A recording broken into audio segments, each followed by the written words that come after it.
Samantala, abot sa 600 mga puno ang itinanim ng mga guro at estudyante ng isang paaralan sa Magpet, Cotabato.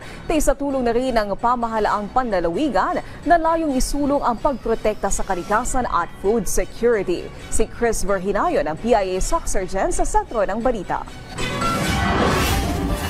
Lubos na pasasalamat ang ipinabot ng mga guro at mag-aaral ng Manumba National High School sa Barangay Tagbak, Magpet, Cotabato dahil sa kanilang natanggap na proyekto mula sa Metro Arakan Valley Complex Project Management Office ng Pamahalaang Panlalawigan ng Cotabato.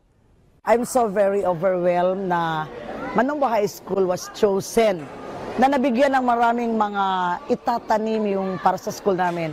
Kasi nagiging requirement kasi yan ng mga graduating students. So, at least bago sila gagraduate, siguradong mabubuhay yung mga tanim. Sa ilalim ng programang Environmental Protection and Watershed Conservation Plant and Grow a Tree, isinagawa sa nabanggit na paaralan ang isang tree growing activity ng abot 600 puno na binubuo ng kalamansi, dwarf coconut, mangosteen, golden shower at iron bamboo.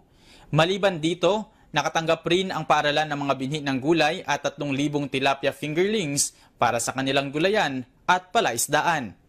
We ensure that we have really a connection in the academe.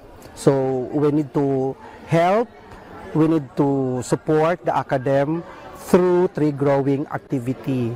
Ang Environmental at Watershed Conservation Program ng MAVC-PMO ay suportado ng iba't ibang sektor at mga lokal na pamahalaan. At sa mga darating na araw ay muli itong isasagawa sa mga komunidad na bahagi ng Metro Arakan Valley Complex. Mula rito sa probinsya ng Cotabato. Para sa Integrated State Media, Chris Verhinayo ng Philippine Information Agency Soxurgen.